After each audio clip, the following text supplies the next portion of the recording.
In 1980, the average college tuition was $1,200 a year. Today it's over $28,000. Everyone blames the same three things. They're all wrong. The standard story goes like this. Universities got greedy, government loans made students borrow more, so colleges raised prices. Demand went up, prices followed. It's the textbook explanation. Clean, logical, and here's the trick. It only explains about half of what actually happened. Let's start with the part that's true. Federal student loan programs did expand dramatically starting in the 1990s. Between 1993 and 2010, total student debt tripled. Universities absolutely noticed. But here's what most people miss. Tuition didn't jump because loans existed. Loans existed because tuition was already climbing. The real story starts earlier. In the 1970s and 1980s, state governments began cutting their higher education budgets. This is the moment the cash flow changed. Universities had been funded partly by state tax dollars. That money started disappearing. In 1975, states funded about 75% of public university operating costs. By 2015, that number had fallen to 30%. Universities didn't shrink. They didn't cut staff or close buildings. Instead, they shifted the bill to students. It's the fundamental story nobody tells. But that's only part one. Part two is what universities actually spent the money on. And here's the trick. It wasn't on classroom instruction.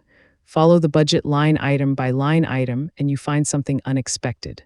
Between 1990 and 2010, the number of administrators at universities grew by 85%. Faculty grew by 50%. But here's what exploded: student services staff, counselors, advisors, compliance officers, diversity coordinators, career services. These roles didn't exist in the 1970s or existed in skeleton form. Universities also invested heavily in amenities. Not libraries, gyms, student recreation centers, dorm upgrades, dining facilities that look more like restaurants. Between 2000 and 2015, universities spent billions on what's called student life infrastructure. The reasoning was simple: recruit better students, justify higher tuition. Here's where it gets stranger. Universities also expanded research operations and graduate programs. Research is expensive. It requires labs, equipment, support staff. But research doesn't directly pay tuition, undergraduates do. So undergraduate tuition rose to subsidize research that benefits the institution's reputation and rankings. Then there's the arms race problem. Universities began competing on prestige.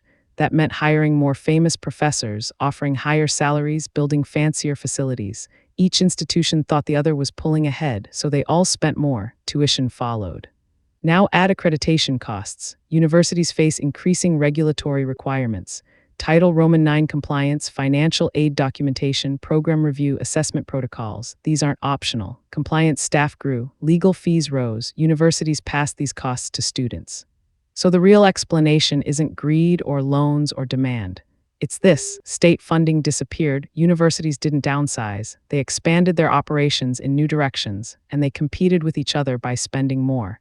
Students became the funding source for a system that had lost its public subsidy.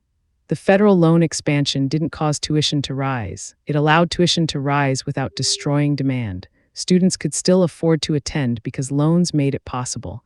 Universities saw that cash flow and adjusted their prices upward accordingly. The loans enabled the hike, they didn't start it. This has an important implication. Simply limiting loans won't lower tuition. Universities will adjust their spending to match available revenue. The real question is, what changed about how universities spend money? And that answer involves state policy, competitive pressure, regulatory burden, and institutional choice. Understanding this matters because it changes where you look for solutions. You're not looking for villains. You're looking at a system where funding shifted, institutions adapted by spending differently, and students absorbed the cost. That's not a conspiracy, it's structural. The money went somewhere specific: into staff, into amenities, into research, into compliance, into competition, not into the classroom and not into professor salaries at the scale you might expect.